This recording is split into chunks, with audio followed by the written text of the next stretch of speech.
Thanks, everybody. While Ilya is pulling the slides up there, I'll do a quick intro. So my name is Evan. Many of you know me because I'm a mentor at the Founder Institute, recently accepted as a mentor at Techstars, and an advisor at an accelerator called Savann's Lab. Many of you have had your pitches judged by me. Now's your chance to judge mine, and please feel free to give harsh feedback. Okay, so kimaru.ai, we are a decision, prediction, and recommendation AI platform. So what that means is essentially this. We try to solve this problem. Many of you raised your hands and said that you worked in Japanese corporations, so this scenario is probably familiar. You're probably used to endless meetings, a long nemawashi process, taking a long time to evaluate all the issues and try to get to stakeholder alignment. That used to be considered a strength in the industrial age. It's not so much of a strength anymore in the information age. So, why? What is the cost of indecision? Well, stats say that indecision costs the average Fortune 500 company $250 million a year. That's $680,000 every day per company. That's inexcusable. So why does this happen?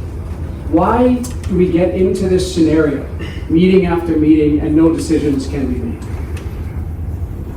Well, turns out it's because business leaders are so overwhelmed with data that they're struggling to function.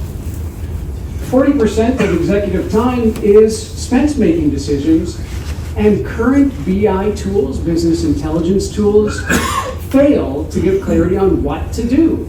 All the spreadsheets, all the dashboards, all the analytics platforms in the world don't really tell us exactly what actions to take. So imagine this. Essentially, what decision makers need to know is what actions lead to their desired outcomes. They need decision navigation.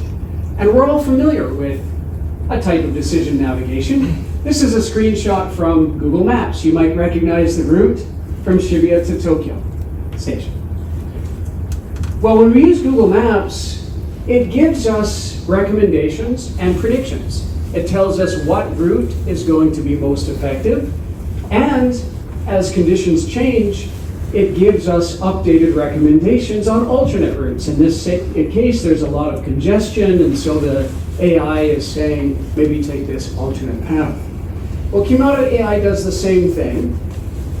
With our action outcome decision mapping, we help you map out what actions you can take to achieve your desired objective. And then AI predictions and recommendations tell you whether this path is likely to be most effective or this path is likely to be most effective. What is the probability of achieving your desired outcome? So, visualize, predict, and recommend. This action outcome decision mapping helps you visualize and get your team aligned on which actions to take. Then the AI predicts outcomes and recommends actions, maybe actions that you hadn't even thought of. This gives you clarity on what actions to take, and it removes indecision. The result is faster TTD, time to decision. This results in a huge productivity increase. So how does it work? Well, it's pretty simple, really. With this framework, outcome, actions, the things they affect, the intermediate causal chains, and externals, you can map out any decision, regardless of how complex it is. So once you've mapped decisions using this visual drag and drop decision builder, our engineers connect your data, and we build AI prediction and recommendation algorithms on the back end. So here's an example. This is very specific to us and many startups in the room. This is a SaaS revenue prediction model. So your desired outcome is revenue uplift. The actions you could take would be maybe hire more salespeople, or you could increase your ad spend, or you could invest in content marketing. And the data that you need for that would be your CRM, ad platform data, and maybe a SaaS HR system.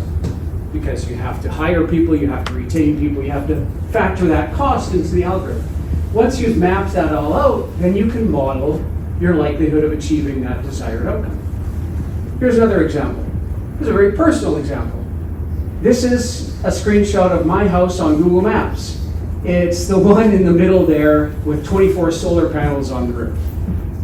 We recently built a new house and I designed it to be a smart house. So it's powered by these solar panels and a lithium battery pack.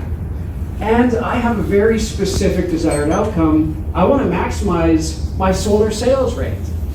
Almost every day I get to sell energy to the grid.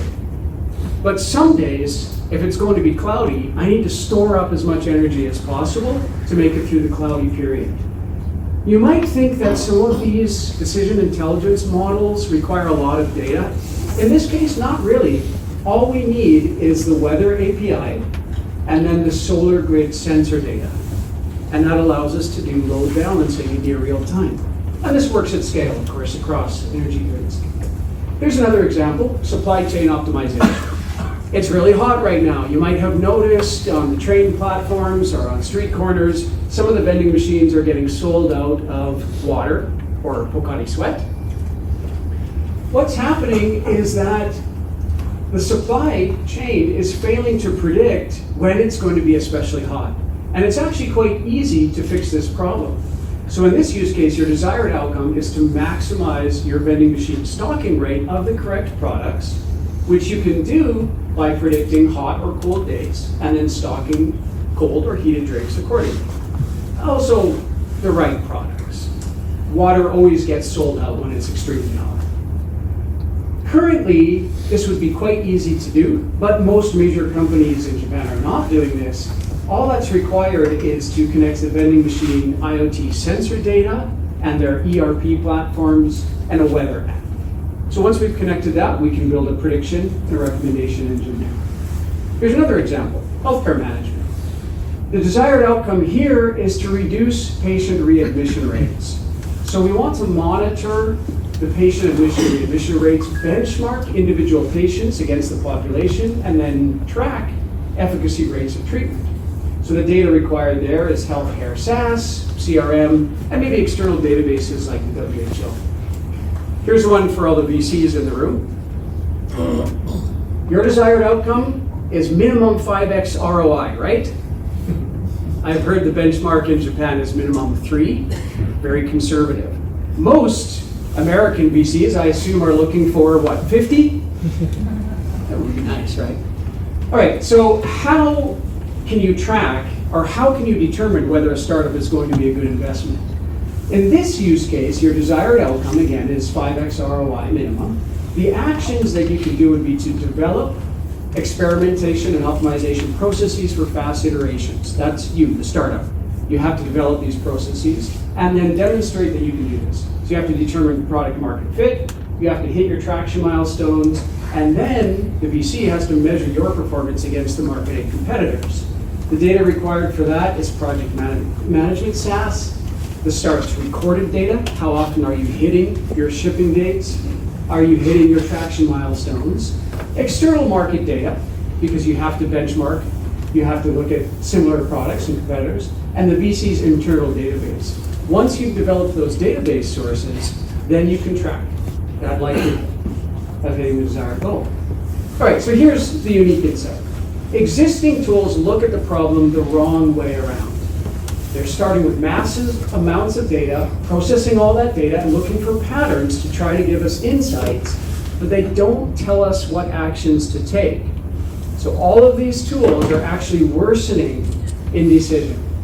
They're actually increasing the time to decision rather than decreasing it. So we flip it around. Kimaru begins with decisions, not with data. We leverage human judgment and experience, augment it with AI predictions and recommendations to clearly visualize this action outcome connection, remove the indecision, and get faster TTD, time to decision. All right, I can end it there. That's a good slide to end it on. It's a large market. Come talk to us.